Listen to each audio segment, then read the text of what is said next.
Good evening, dear fans. Or should I say good afternoon? It's 1:45 in the afternoon on the 13th of February 2017. This is going to be one hell of a year. And I hope it's a good one. We're going to see a lot of ups and downs now that Donald Trump is president. And just for the record, I'm not happy about that. This video is going to be basically my views on racism and how I feel it's abhorrent and totally unintelligent. And also, I'm going to have a little bit of a rant about this fucking hypocrite from Nottingham who had the nerve to call me racist and sexist when she is in fact, according to a lot of my friends who checked out the Facebook page, extremely racist and extremely sexist. Now, all my life, I've really been against the idea of showing prejudice towards somebody, being prejudiced towards anybody based on their ethnicity, their skin colour, or their nationality, because I think it's pointless. And I was lucky enough to have both parents feel the same way. And my parents grew up in the 60s and 70s when there was still a hell of a lot of racist sentiment and institutional racism, let's face it. But they were always accepting of people of other ethnicities. In fact, towards the end of the Vietnam War, the village that my mother lived in, Crich in Derbyshire, received refugees coming in from Vietnam, and they had a shelter up there. And my mother actually volunteered up at that shelter. And my dad, well, he's just got friends, just like me, friends of all races, all sexual orientations, men, women, gay people, straight people, black people, Asian people, or just you name it. My dad's got a very diverse set of friends and acquaintances, and so have I. I've got friends from all over the world, in all different cultures. And I enjoy that. I love experiencing different cultures. I lived in the American Southwest for 3 years on the trot. 2013, 2014 and 2015. I lived in Texas and in California. I visited New Mexico, Arizona and Nevada. And the majority of my friends out there are either Native American or Hispanic American. But I have people all over the board, you know.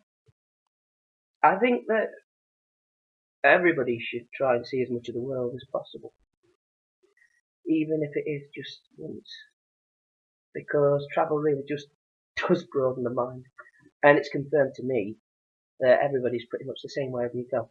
There are arseholes and there are kind people, and that's never gonna change. That's my view. I know that it doesn't matter where you're from. If you're a nice person, you're a nice person. I could go into my dating preferences and women that I find attractive, because people think this is a bit weird about me, but I don't really find women of my own race as attractive as women outside my race. I much prefer to date outside my race. I've got a weakness for Native American, Hispanic American women. Anybody who's close to me knows that. In fact, my last 3 girlfriends have been Hispanic American. Now, when I was about 5 years old, I fell ill with a stomach virus. I was at my grandma's. I suddenly had excruciating abdominal pain, and that's possibly the worst pain I've ever felt. And I've broken my ankle twice. There's nothing compared to that. I've had a tree branch broken in half over my face. I've been punched. I've been kicked. I've spilled hot liquids down me. You know, that stomach pain was possibly the most pain I've ever felt in my life. Unless it felt more painful back then because I was only a very small child. But they rushed me to the doctor's surgery at Crouch. Now, this is the village that my mother grew up, as I said before, and my grandparents still live there. And we saw a doctor that was working at the practice at the time called Dr. Smallman. And I'm going to be 30 in a few days. So this is, 25 years ago? And I still remember it to this day. He suspected it might be appendicitis. I nearly said independicitis then. But, so, long story short, I was sent to the Derby City Hospital, 10 miles south. And the first night that I was in there, I was in a bed next to this young black youth. He was 13 years old, so obviously a lot older than me at the time. And it was really nice talking to him.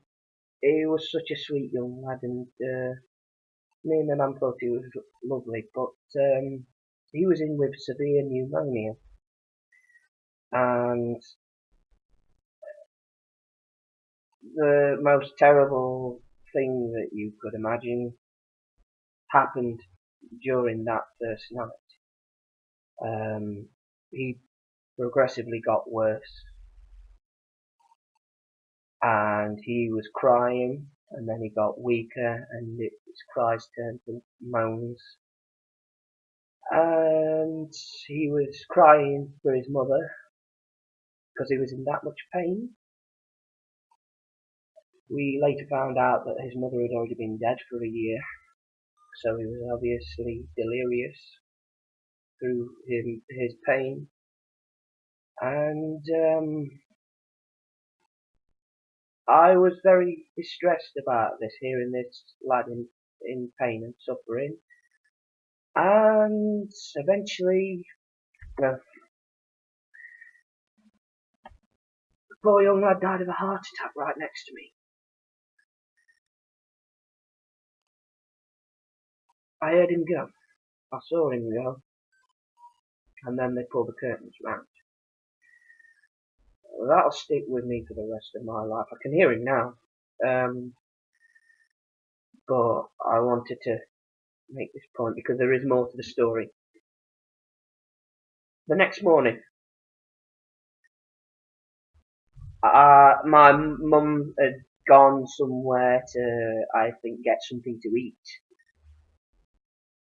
Bear with me because, like I said, it's 25 years ago. And I was still in pain. I was distressed.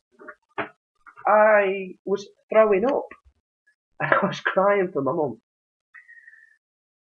And no fucker would come to help me. Except one person. This middle-aged Asian bloke who came over to me. He put his hand on my shoulder, told me it'd be okay, got me a glass of water, told me to sip it, and then he went and got my mother. And I will remember that bloke's kindness for the rest of my life, just as I remember that poor lad dying next to me. But that none of my fellow white British people came to my aid, came to help me. It was a chap who was not only from a different country to me, but a different race, a different ethnicity to me. And he showed me the kindness that none of these other fuckers would. They didn't pay any attention to me. They didn't pay any attention to a 5-year-old kid. And I'm not saying all white people are like that, because I'd be just as equally racist as stereotyping any ethnicity or race, you know. But the fact of the matter is that this man showed me kindness and nurturing. He saw a young child who was in distress, who was throwing up and crying for his mother. So he dealt with the situation in the most decent and kind way that a human being possibly could, and that has certainly stuck with me, and that is one of the many reasons why I know that it's not only horrible and abhorrent, and also pointless and stupid to be racist. But yeah, and over the years, like I said, I've gained many friends from different backgrounds, and I love all my friends. But I was sent a status by a friend of mine in Nottingham called Justin. He screen capped this girl's status, and this girl I had previously contacted on Facebook. Somebody recommended her as a promoter, because obviously I'm a musician. I need to get in contact with promoters so that they can put me on the bills of gigs or festivals, whatever. You know, I'll play anywhere as long as it's nothing that I disagree with. And so this girl, you know, got back to me, but then she saw a post that I had shared that she thought was really sexist, and I'd shared it from a female friend of mine. It was a woman that posted it, so I don't really. It was just an opinion. It was something to do with the fact that most people would rather be with somebody who hasn't slept around and given it out to everybody and anybody. Now, you know, when I actually had a bit of a thought of that, and I did chat to a very good friend of mine called Sindra, and I took it down, and I said, you know, thinking back, it was a bit sexist, and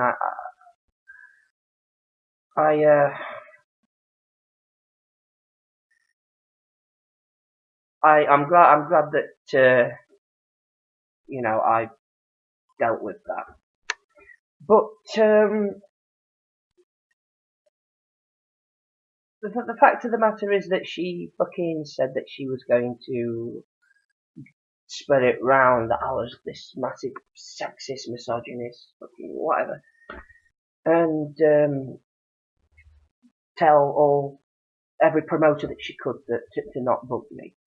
Now, anybody who knows me knows that I'm one of the most accepting people that you'll ever meet. I don't dislike anybody for any reason other than them being a cunt. if you are a harmful person towards others, if you are just hateful and just a nasty person, I don't want to be around.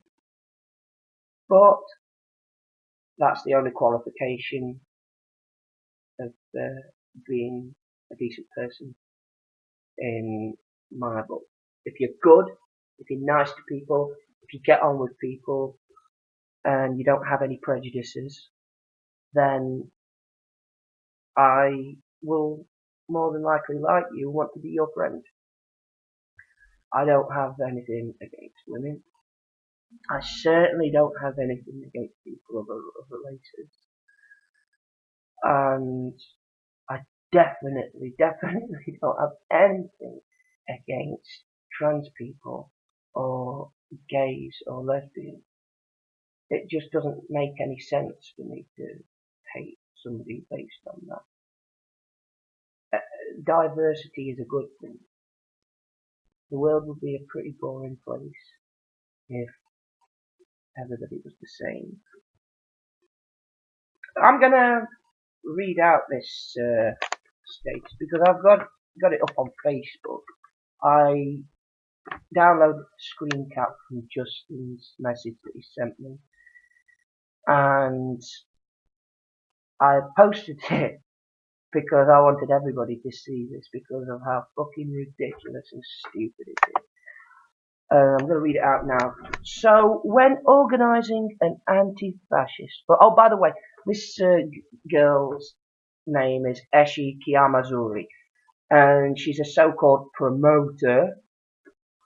And she got pissed off at my song Miss Bitch 2008, which...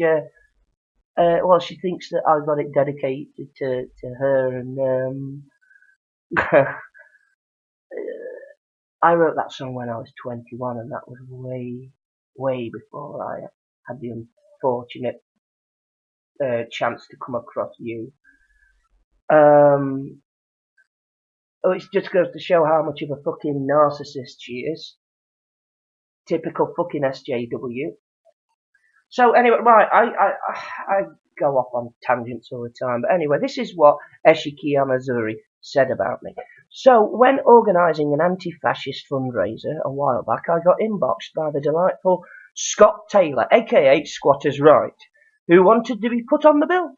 I had a little look on his Facebook page and found some offensive sexist posts. She only complained about one, so she's obviously exaggerating the amount of shit that she thought was sexist. I don't know, maybe she thought everything was fucking sexist, even if it wasn't. Because you know what these SJW types are, they think everything's sexist, everything's racist, everything's homophobic. They're a bunch of fucking brain-dead morons. Where was I? I had a little look on his Facebook page and found some offensive sexist posts, and a chat with a friend revealed he was also blackmailing them. Oh, we're going to go into that in a bit. Just you wait. This is going to be so fucking hilarious. And had a history of posting racist posts.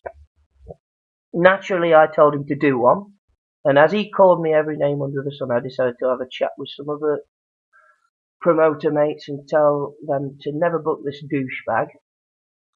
Now I have a song dedicated to me. No, you don't, you stupid cunt.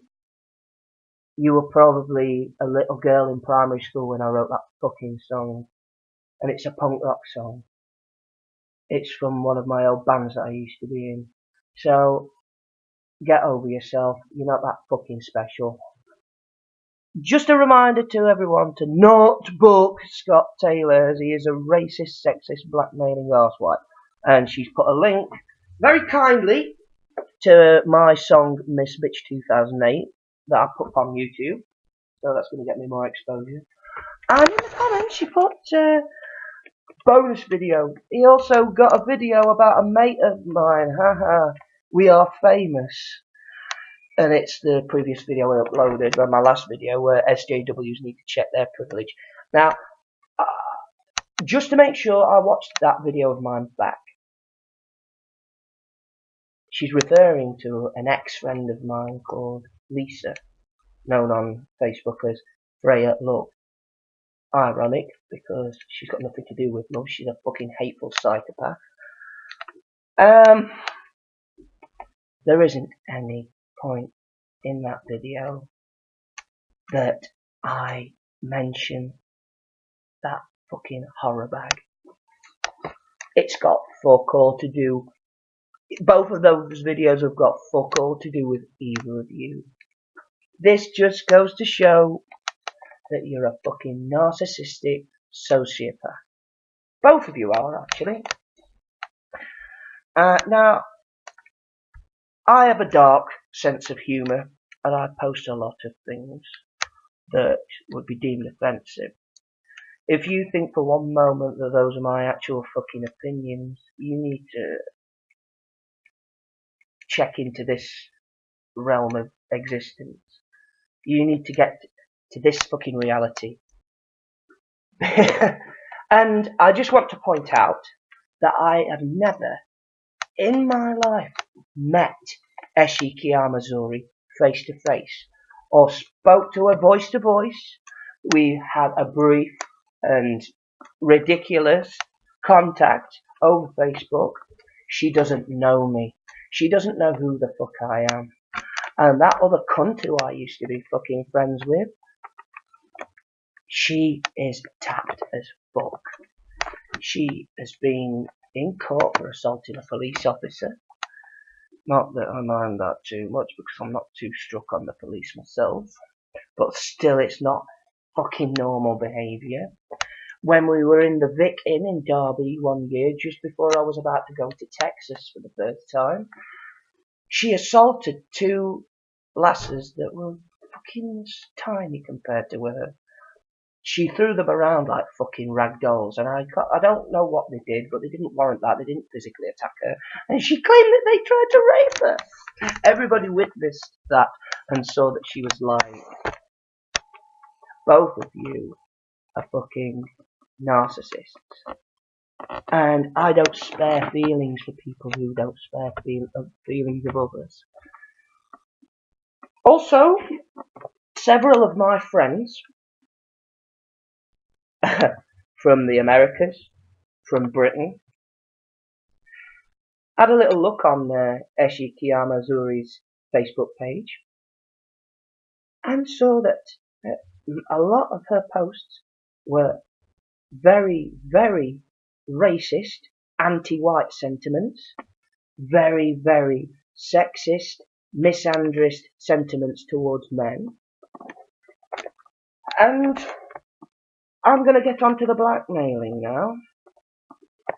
Now, I can't be 100% sure, but I think what she's referring to was this phone, a Samsung Galaxy, a white Samsung Galaxy, and this very laptop that I'm recording this on, that Lisa sold to me. And she had been pestering me ever since I got back from prison in Texas, because we were still friends at that point. And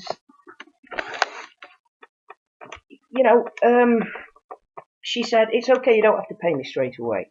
25 quid. 25 quid, that's all. Now, I vaguely remember falling out with Lisa, and it was to do with a Facebook post, and it was again to do with my sick sense of humour. It was two things, I believe. It was a Jimmy Savile joke, and she got upset about that. And those weird fucking things where people take black and white photos of themselves holding up signs of like a confession or stating something they like. One of them was a little bit fucking close to the bone. It was a bloke just holding up a sign saying it's not rape if she squirts. And it was a lot of them in like comic book format, like one next to the other. And the reason why I posted that one is because one of the people holding up the signs was a very happy-looking young man that just said, "I just got anally fisted," and I thought that was fucking hilarious. Now, I don't fucking condone rape or sexual assault, but I do have a very, very dark, very sinister sense of humour. But that is all it is. And so she fell out with me. She told me not to post stuff like that again. And I, naturally, not liking being dictated to, I never have done, told her to go and fuck herself and mind her own business, because I'll post whatever the fuck I want on Facebook. If you don't like it, fuck off. And she did. And she said, "You better pay me back that money." It's like, I intend to. I don't care whether I like someone or hate someone. If I owe them fucking money, I always pay it back. And I did pay it back eventually, because I put it in an envelope and shoved it through her letterbox.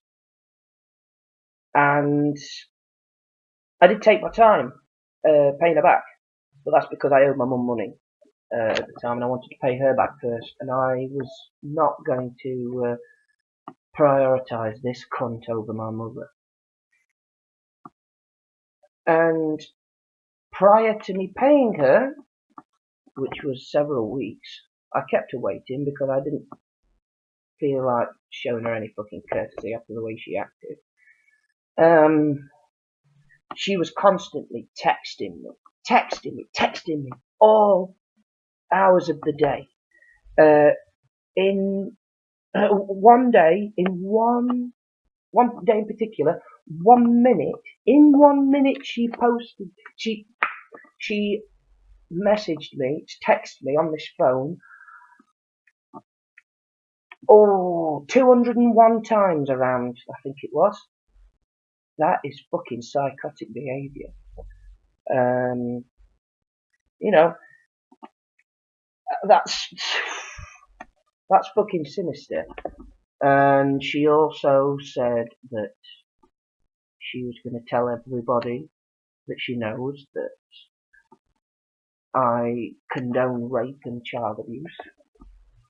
And, you know, if anybody out there fucking believes that for a minute, I don't want to be associated with them. Because they're obviously closed off to the real fucking world. Anyway, she eventually gets my phone shut off, because it was hers originally. Prior to us falling out, she was fucking on my arse all the fucking time. It's like, "I miss you, I want to talk to you, get a phone so I can keep in contact with you." And then she goes and does that. You know, these people, they're not worth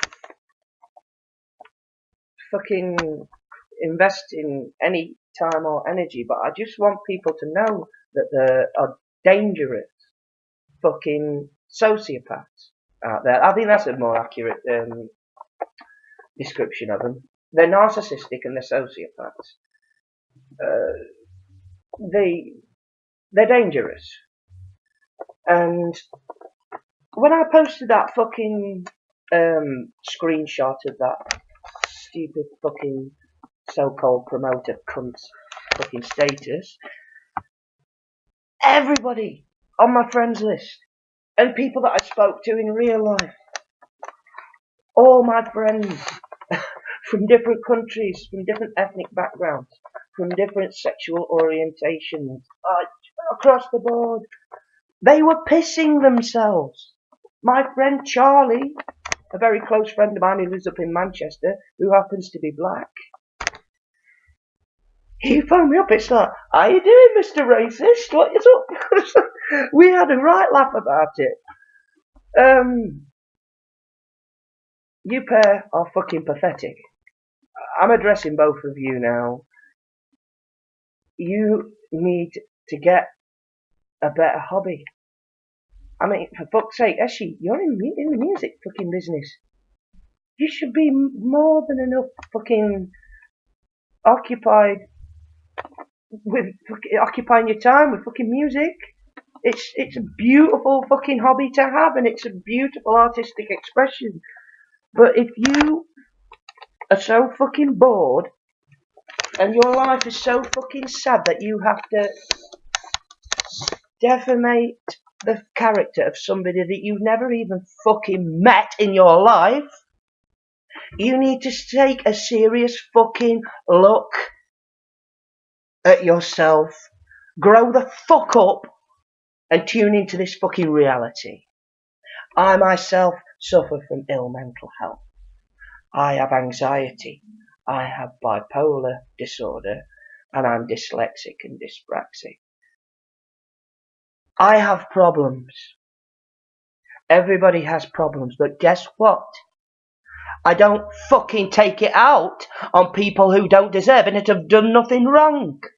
So, why don't you shove your fucking false, unfounded allegations up your self-righteous, narcissistic fucking arse and get a fucking life.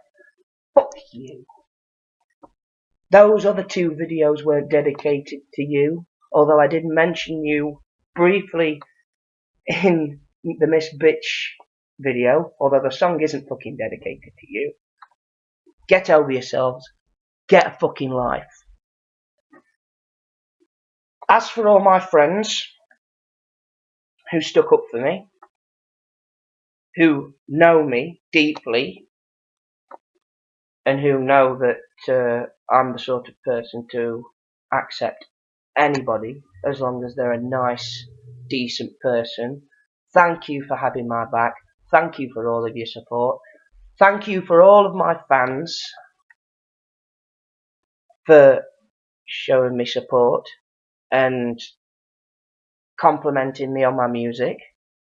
This go and look on Miss Bitch 2008 video that I uploaded, and look at some of the fucking comments of the stupid cunts that fucking, and go and look at that fucking SJWs need to check their privilege video, because it's, you know, you can just see that it's, hang on, sorry, I'm concentrating, I'm trying to see how much time I've got left on this, because this has been going up 32 minutes. You know what? You're probably all getting fucking bored of this now. I've been on a rant for half a fucking hour. So I'm gonna end it here. But I am gonna put one last fucking point. Lisa, you need to fucking get a life as well. Leave me the fuck alone. You don't like me? Fine.